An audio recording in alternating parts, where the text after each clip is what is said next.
Sejam muito bem-vindos a mais um vídeo, a continuação daquele vídeo da igreja, do debate, né, da igreja inclusiva, pastor César Cavalcante e o pastor Ricardo Gondim. Para você que não viu, tem a primeira parte aí do debate dos dois falando sobre a questão se a igreja inclusiva é bíblica.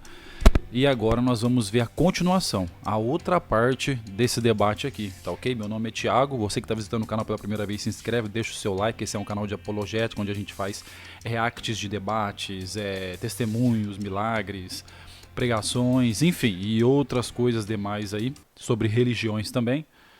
E vamos para mais uma reação, e vem com a gente, sem mais delongas, vamos que vamos, gente, para mais um vídeo aqui. O que eu terminei o primeiro bloco evocando a questão de que alguns pastores que usam essa ideia de Jesus como chave hermenêutica têm usado essa ideia a pretexto de promover uma certa... eles invalidam textos do Antigo Testamento e alguns chegam inclusive a invalidar ou a desacreditar textos do Novo Testamento, como do apóstolo Paulo, por exemplo, dizendo que muitas das coisas que ele escreveu eram fruto de sua interpretação da cultura, sua misoginia deixa eu fazer e tudo aqui mais. uma questão que no nosso bate-papo que ficou claro no off aqui, é que acho que o pastor Ricardo não quis dizer isso. Sim, exatamente, não é? Porque ele entende como palavra de Deus todos os livros da Bíblia. A minha pergunta era em relação a isso, né? Porque tem alguns pastores que fazem isso. Então, eu queria que a gente fosse para os textos bíblicos, especialmente os textos do Novo Testamento. O pastor César então, o que eu tinha dito antes é que dentro do Novo Testamento, em Coríntios, por exemplo, que é o texto mais forte, Romanos também, né? Vai mostrar assim, claramente que a homossexualidade não era aceita dentro da comunidade cristã local. Isso o apóstolo Paulo diz, deixa eu ver aqui o texto. E isso reproduzindo os textos do Antigo Testamento. Os injustos não herdarão o reino a de ideia Deus. Da impureza sexual. Não vos enganeis, nem impuros, idólatras, adúlteros, efeminados, sodomitas, ladrões, avarentos. Que ele usa esses dois termos, né? Essa tradução não está correta. É você a sabe, atualizada. Né? É a Bíblia atualizada. Não, eu digo nos originais. Você diz do termo malacói. Não está se referindo à homossexualidade. E Sodoma e Gomorra não tem... Gente, não só ele, como a outra pastora também, Lana Holder, fala a mesma coisa que eles falam, que ali não está se dirigindo à homossexualidade. É o mesmo assunto. Até eu vi o pastor Caio Fábio falar que quando ele fala ali, ele fala sobre pessoas que são covardes, que não são corajosas. Vamos ver o que ele vai falar. Não tem absolutamente nada a ver com homossexualidade. Sodoma e Gomorra era a cidade que estava querendo ter sexo com anjos que estavam hospedados na casa de Ló. Os anjos eram... É verdade, mas os anjos vistos por eles eram jovens, rapazes. Sim, mas... Então, na cabeça deles era homossexual. A intenção deles era essa, né? A intenção era homossexual. Não, a intenção não era homossexual. A intenção era ter... Porque no mundo antigo, inclusive o texto de Gênesis capítulo 6, que os filhos dos homens... os filhos dos homens, filhos de Deus, tal. Aquele texto lá que provocou o dilúvio é que havia no mundo antigo a ideia de que ter sexo com anjos geraria uma raça de titãs, como os titãs da cultura grega. Que eram os titãs? Eram semideuses. Eram deuses e homens ao mesmo tempo. Então, o texto lá não de homossexualidade. O texto de Sodoma... Se diz que eram rapazes, porque a ideia angelical sempre foi masculina. Não tem nenhuma aparição de anja na Bíblia. É que assim, todas as vezes que aparecem anjos no Antigo Testamento, e até no Novo, eles aparecem... Eu não estou dizendo que eles se transformam em homens, mas a aparência deles masculina. É um jovem, um rapaz, um jovem. Não tem asas, não tem nada brilhando, nem nada. É um homem ali. E a perspectiva da visão dos sodomitas, dos habitantes de Sodoma, eles queriam ter sexo, eles não sabiam que eram anjos. Exatamente, eles não sabiam que eram anjos. Quando eles vão visitar Ló ali, que é o sobrinho de Abraão, eles não sabem que é anjos ali. Para eles são homens normais, né? Eles não estão vendo o que é. Então quem queria ter relação com os homens ali? E já vocês vão ver, porque muita gente fala que Jesus não falou nada disso. Eu vou te mostrar que ele falou. Mas eles não sabiam, lá no texto, eles não sabiam que eram anjos. O Abraão, por exemplo, hospedou anjos. Esses três anjos lá, isso é Gênesis 18 e Gênesis 19, né? No capítulo 18, esses três anjos chegam para falar com Abraão. Aham. Um deles continua lá com Abraão, e o Abraão faz uma oração meio que intercessória, porque Ló estava na cidade de Sodoma, que Deus, através daqueles anjos, falou que ia destruir. Sim. Dois desses seres, desses anjos, que no texto, ora são chamados de Elohim, ora são chamados de anjo, ora são chamados de homens, por exemplo, eles vão lá para buscar o Ló. Quando os habitantes de Sodoma percebem esses rapazes, porque na cabeça de quem está vendo eram rapazes, e aí eles desejam ter sexo com Ló. Eu não me lembro com Ló, não, com esses rapazes, com esses anjos, que nós sabemos que é anjo porque está na Bíblia, mas a aparência deles era de rapazes. E aí eu não lembro, só se o senhor me lembrar um texto, onde esses habitantes de Sodoma sabiam que se tratava de anjos. Mas não tem no texto. Não, claro que não tem. Mas a perspectiva e a percepção do mundo antigo da possibilidade de você hospedar anjos está no texto. Porque a Bíblia, inclusive no Novo Testamento, No diz Hebreus. alguns hospedaram Sem saber, hospedaram anjos. Mas o sem saber está no texto, né? Exatamente, sem saber, mas a percepção, a possibilidade de hospedar, igual sem saber. Eles não sabiam. Eu quero ver agora como que ele vai sair disso. Sem reconhecer. Obviamente que os habitantes de Sodoma, eles queriam ter relações com dois sexual jovens que aqueles estavam ali. rapazes. Mas esse texto... Mas é uma interpretação. Não é o texto, não estou interpretando. Mas só ver o texto. Sim. A interpretação é dizer Mas que eles achavam que eram anjos. Aí o senhor que está interpretando. Mas vamos para os textos do Novo Testamento, então. O pastor... Você entendeu o que o pastor César falou? É o senhor que está interpretando. Esse é o perigo. Eles estão começando a interpretar como eles querem, como convém a eles. Aí que está o B.O. César aí evocou um texto de 1 Coríntios e a gente tem o texto de Romanos também. O pastor Gondim diz que já discorda da interpretação aqui, dessa tradução que a Ara faz do texto de 1 Coríntios, né?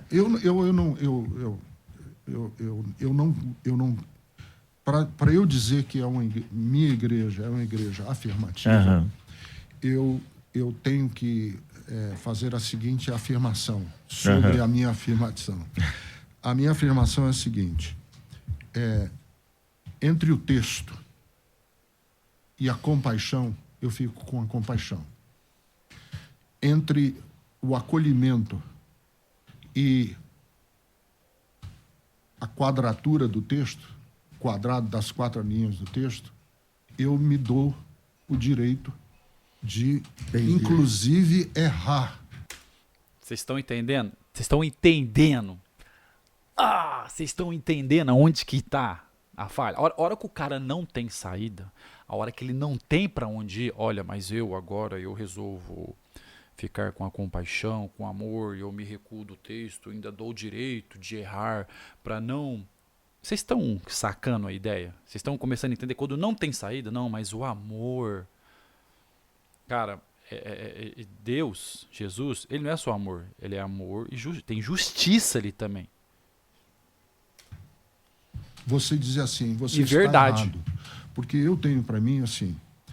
Eu tenho para mim. Uma das coisas que aconteceu na Bethesda, para ela se tornar, que não foi uma decisão minha, não fui eu que decidi um dia, deu na telha, nós fizemos, minha esposa fez um curso de sexualidade na USP, pós-graduação, que ela é psicóloga, ela fez pós-graduação em sexualidade na USP, nós promovemos vários... É a mesma coisa de você falar assim, é a mesma coisa de você falar assim, aquele cara roubou no mercado, roubou uma bolacha, roubou um pão, matou, às vezes até machucou alguém. É a mesma coisa de você falar assim, mas tadinho, ele tava com fome, gente.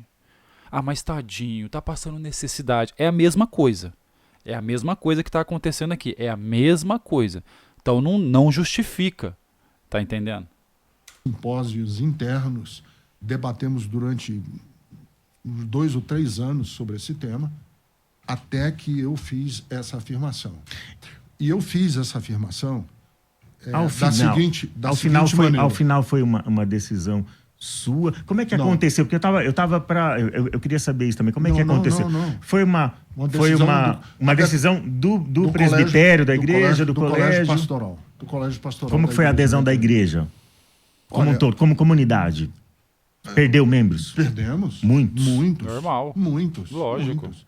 Porque é vigente na nossa sociedade a heteronormatividade. A heteronormatividade é o que rege a nossa patriarcal, fálica, é o que rege a nossa sociedade. Só que eu fui testemunha, e eu não vou entrar aqui em detalhes, mas eu fui testemunha assim, envolvido diretamente em 2 suicídios. 2 pessoas homossexuais que se suicidaram em diferentes circunstâncias. E as 2 se suicidaram afirmando o seguinte: eu já tentei de tudo, Não consigo me livrar. eu não consigo, eu sou assim. Um deles, inclusive, conversando comigo, disse: é um monstro que me persegue e eu não consigo me ver livre. Já fiz tudo. Tá entendendo? Essas pessoas têm que ser feito um trabalho a longo prazo, com calma, com carinho, com paciência. Não incluir na igreja e falar, tá tudo bem, você vai ser salvo. Não, fazer um trabalho abraçado mesmo. Veja só o que ele falou. Pega esse detalhe. Um deles disse o quê? É um monstro que me persegue. Estão sacando a ideia? Saca a ideia. Isso não é só com eles, são com todos. Alguns se entregam. E eu vou dizer para vocês aqui. Isso vai muito além do que a gente pensa. Porque isso envolve, você acreditando ou não, maldição hereditária, talvez de coisas que os pais buscaram lá atrás e caíram sobre os filhos. Principalmente quando brincaram com feitiçaria lá atrás. Teve uma retaliação grande. Isso acontece. A pessoa traz mas é maldição. Não, maldição não existe, desde que você esteja em Jesus Cristo. Ele quebrou as maldições. Se você não tiver, irmão, você vai estar preso dentro de qualquer tipo de maldição. Segura aí. Vamos ver. Campanha de oração, já fiz retiro espiritual. A incidência de suicídio entre homossexuais é elevadíssima, né? Por quê? Bem porque eles não se acham. Esses conflitos. Porque não se acham. Agora, eu achei curioso. Exatamente, porque eles não se acham. Conheço bastante.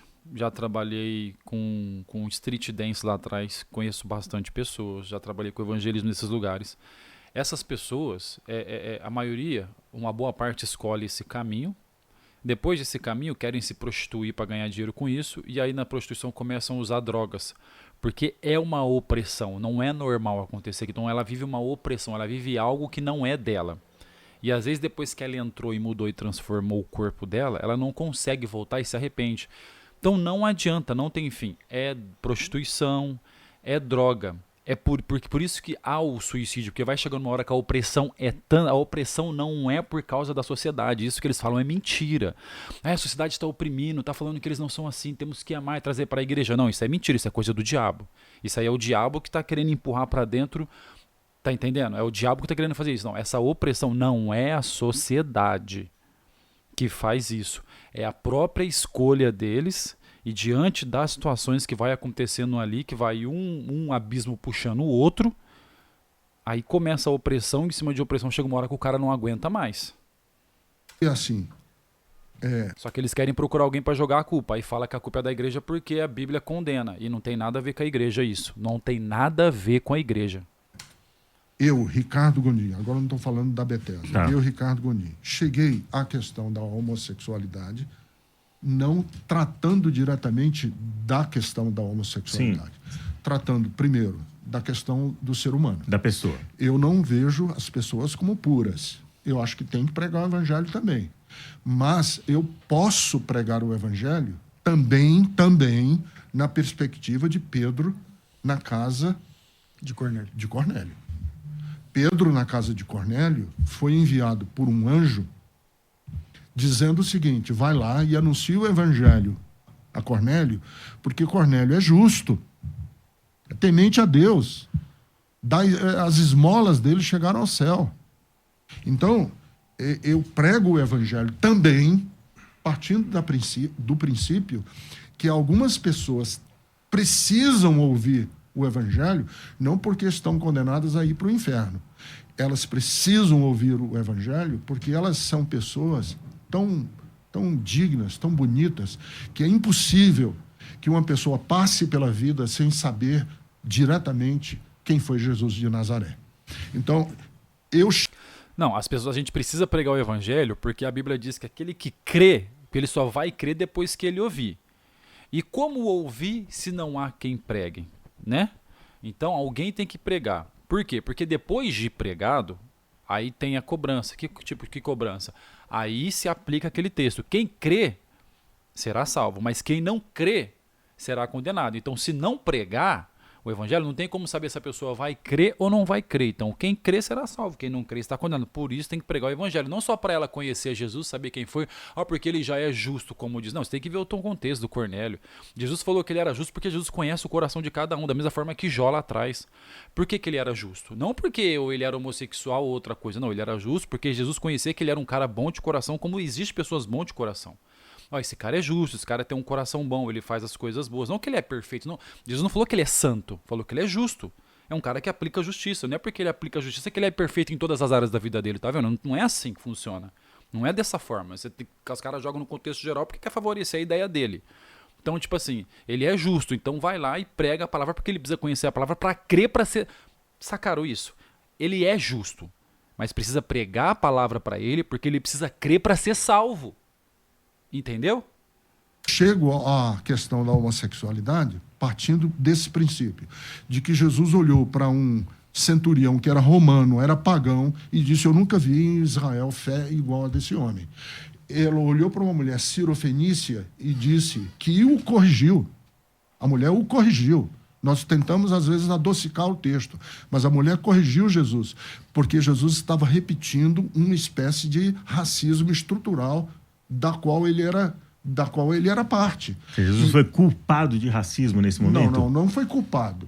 Não é culpado. Eu não sou corrigiu culpado. ele foi quando eu reproduzo sem querer, ou é ou não é. sem intenção, alguma estrutura injusta da minha sociedade. Agora, na hora em que eu sou alertado e que minha consciência é acesa a respeito disso, eu entendo esses... e aí Jesus, porque a Bíblia não diz que Jesus nasceu perfeito. Jesus foi aperfeiçoado naquilo que ele sofreu. Está escrito no texto. Vamos ouvir o pastor César agora, né? São muitas considerações e o tempo tão curto, mas vamos lá. Esse é o único ponto que eu concordo. Jesus foi aperfeiçoado naquilo que ele sofreu. Esse é o único ponto que eu concordo, porque todos nós somos aperfeiçoados naquilo que nós sofremos. Só isso que eu concordo até agora. Tanto o texto de Cornélio quanto o texto da Cirofenícia, eles estão a um timing da graça de Deus para alcançar os pagãos na Bíblia. A revelação bíblica diz que Jesus veio para que era o seu, aí ele sendo escanteado pelos que era seu, aqueles que o receberam são chamados filhos de Deus e tal. E é isso que Jesus fala para a mulher samaritana. Para a mulher samaritana não, para a mulher serofenícia, né? Ela era pagã, ela era lá do norte, lá da Fenícia e tudo mais. E é uma coisa muito parecida que acontece com Cornélio. Eu não acredito, pastor, que ele era justo? Respeitando... porque a Bíblia não chama ele de... chama. Chama, verdade. Chama. Mas a Bíblia não chama ele de salvo. Não. Entende? Então... O que eu acabei de falar, a Bíblia não chamou ele de salvo, de justo. Senão não tinha falado do pai lá pregar para ele. Sacou a ideia? É só a palavra que tem a salvação. O termo salvo não se aplicaria ali. Você pode ser o cara mais perfeito, se achar o perfeito, mais bondoso e ajudar e fazer caridade. É isso aqui que ele tá falando, porque o cara era justo, ia ajudar um, ia ajudar o outro, fazer caridade, dar não sei o que. Nossa, que cara bonzinho, esse cara vai pro céu. Irmão, se você não crê na palavra, você tá condenado. É assim que funciona. Não sou eu que estou falando, é a palavra, é Jesus. Exatamente. Então a A salvação depende do Tanto evangelho. que entende? Então, os lençóis dos animais impuros foi colocado lá para mostrar que para ele mostrar para ele que, fazia, que era, ele não que era, não era limpo, não seria era, isso, do ponto de vista da religião, da fé. Porque lá no capítulo 11, quando Pedro vai explicar Mas ele pro precisava colégio, ouvir falar de Jesus. Exatamente. Então, Precisava. ele precisava ouvir falar de, Agora falar de Jesus. sim, Então, chegou. Eu reconheço que no mundo tem pessoas digníssimas, pessoas cuja moral, enfim. Só que nada disso salva essas pessoas. Porque a Entende? salvação é pela graça. A salvação é pela graça. E essas Porque a pessoas nossa todas, justiça é insuficiente. Todas essas pessoas precisam ouvir o evangelho. Então, como eu entendo que homossexualidade é uma questão comportamental, Não é. Então, a minha. Então, Não, É aí porque a são gente duas maneiras distintas de lidar com isso. Mas aí, por exemplo, assim como existem pessoas que também optaram pelo suicídio porque não conseguiram deixar algum tipo de vício. Não, algum tipo ninguém de... opta pelo suicídio.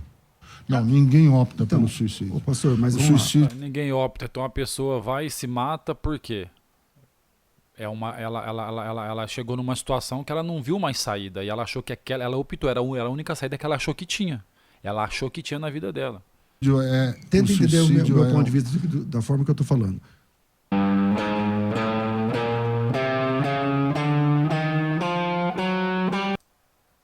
O suicídio é a pessoa tirar a própria vida. Sim, então, mas ninguém opta. Não é uma opção. Uma a pessoa hora, está um ponto de desespero, respeito. Mas quem chega nesse ponto é porque não vê saída para as respostas que ele não tem. Ele está procurando respostas e ele não achou. Então ele Porque Deus não cobra de nós aquilo que a gente não pode dar. E eu não estou colocando, inclusive, a questão soteriológica em cima do suicídio, não é nem Sim. esse tema. Mas pessoas. E a resposta que não encontram e chega a esse ponto, ela está na onde? Quem somente tem a resposta para a verdadeira vida? Não preciso nem falar, né? Vindas de outros tipos de comportamento também terminam em suicídio e isso não salva a pessoa. Não, o que salva... O que salva é Jesus Cristo. Ó, a gente está a 2 minutos de terminar o programa, de chamar um break aqui para terminar o programa. Deu para você entender que o que eles fazem, principalmente esse pastor Gondim, quando eles optaram ir por esse lado, optaram ir por lado da igreja e incluir essas pessoas. Porque eu opto pela compaixão do que olhar... Você viu o que ele falou? É grave isso que ele falou. E entre um texto e a compaixão, eu opto pela compaixão. Tá errado, porque o texto é o verbo, e o verbo é quem? A palavra é quem? É o próprio Jesus Cristo, ele é o verbo. É a palavra que ele deixou, o ensinamento, é o próprio Cristo. Então, entre o texto... Então, entre Jesus e a compaixão, eu opto pela compaixão, porque o texto não está ajudando muito naquela escolha que eu tomei para a minha igreja ser uma igreja inclusiva. É complicado. Ele falou a respeito lá de Sodoma e Gomorra, deu uns exemplos também. Tem um versículo, Mateus, Evangelho de Mateus, capítulo 10, o versículo 13, 14, diz assim, ó: se a casa for digna, que a vossa paz repouse sobre ela. Se todavia não for digna, que a paz retorne para vós. Aí o 14. Porém, se alguém não vos receber, nem der ouvidos a vossas palavras, assim que sairdes daquela casa ou cidade, sacudi a poeira dos vossos pés. Aí o 15. Com toda certeza, que é Jesus falando, vos afirmo que haverá mais tolerância para Sodoma e Gomorra no dia do juízo do que para aquelas pessoas. As pessoas falam que Jesus nunca falou dessas coisas, do que acontecia em Sodoma e Gomorra ou da homossexualidade, do que estava acontecendo em Sodoma e Gomorra. Jesus aqui, ele indiretamente, vamos dizer assim, que ele não está falando do assunto lá, ele está falando no assunto de levar a palavra e pregar, e essas pessoas não quiserem ouvir, sai e deixa as poeiras ali. Ele está falando, ele dá o exemplo de Sodoma, que vai ter mais juízo para Sodoma e Gomorra, vamos dizer assim, será menos... essas pessoas que não receberam a palavra, terá mais juízo, sofrerá mais justiça do que Sodoma. Não que Sodoma não vai sofrer, mas ela vai sofrer também. Então, indiretamente, ele usando esse exemplo, ele fala de Sodoma e Gomorra e do que realmente estava acontecendo ali em Sodoma e Gomorra, que é a questão da homossexualidade, enfim, tudo que a gente sabe que está na Bíblia, o que fala na Bíblia. O que eu vejo aqui? Eles sempre procuram aquela brecha. Vão procurar uma brecha para poder trazer para aquilo que os convém. E aí quando não tem, a gente viu aqui, para onde caminhar, para onde ir, eles vão sair para onde? Ah, mas a compaixão, mas o amor, mas essas pessoas estão se matando, e suicídio, e eu já conheci gente, já conheci uma, já conheci outra, que... E aí você usa um exemplo das próprias bocas dessas pessoas, como ele disse, que ela fala, parece que é um monstro que me persegue. E realmente é um monstro. Porque isso se torna uma grande opressão, porque como eu disse, é um abismo em cima de abismo. O que você tem que fazer? Incluir essas pessoas, incluir essas, como qualquer outro tipo de pessoas que tenham tipos de problemas, incluir para dentro da igreja no sentido de abraçar e vamos tratar. Vamos trabalhar essas pessoas, vamos ensinar, vamos amá-las, porque o amor, e o amor verdadeiro, sim, ele vai impedir que a pessoa venha se suicidar. Mas é no trabalho, mas eu não consigo largar, logo não vai conseguir largar no dia para o outro, não vai conseguir deixar, não, ainda mais quando vem esses problemas desde a infância, ainda mais quando teve algum problema de infância lá atrás, que causou aquilo, impactou e ficou marcado aquilo, e o que foi que desenvolveu esse problema no caso da homossexualidade, devido ao que aconteceu no passado. Então isso desenvolve para o futuro. Então a pessoa às vezes passa anos e anos preso nisso. É difícil ela largar? É difícil, não é fácil de um dia para o outro. Mas é mais fácil você trabalhar e mostrando para ela que você vai ajudar ela a deixar aquilo com calma, sem pressa, calma. Sem impactar, sem, pressionar a pessoa, mas com calma e deixar as coisas acontecendo, o Espírito Santo ir fazendo, do que você incluir e falar, não, pode ficar aqui do jeito que você é, não tem problema nenhum. Não, aí você acabou de jogar a pessoa no inferno. Pode ficar aqui do jeito que você quer. Pode casar com mulher, você mulher com mulher, como ele disse que tem, como a gente viu no primeiro vídeo, na primeira parte, pode casar mulher com mulher que não tem problema nenhum. E aí você vai saindo fora, vai saindo dando brecha, e vai dando vaga para entrar as coisas do mundo que são ilícitas e que a Bíblia condena e que o próprio Jesus condenou. A palavra tem que ser pregada? Tem. Tem pessoas que têm que ter um pouco mais de cuidado para pregar, para ensinar, para tratar, ter tempo com elas. Já que você quer ter uma igreja inclusiva, trate essas pessoas.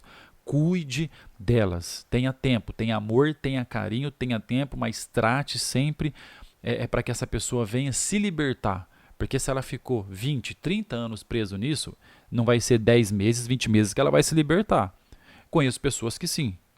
Porque o poder de Jesus a gente não dá pra gente, não tem como a gente duvidar de nada. Porque o poder dele pode mudar a nossa vida sim de um minuto para o outro. Sim, claro, mas é cada um com cada um. É uma forma de cada um tratar. Mas quer incluir? Trate a pessoa. Quer incluir? Cuide, pregue o evangelho, vai falando, vai orando, vai cuidando, entendeu? E trate essa pessoa ali dentro. Não deixe ela ali dentro do jeito que ela é e vive e faça. Não. Tá errado. Vocês podem ver que eles não têm saída e sempre procuram uma brecha, sempre procuram alguma coisa para sair. No caso aqui, igual o César Cavalcante vai pressionando ali, vai apertando ele ali com a palavra e deixando ele sem rumo. Aí ele, não, mas a minha mulher estudou, mas eu, com a compaixão. Aí ele sai fora, mas vamos ficar com a compaixão. Não.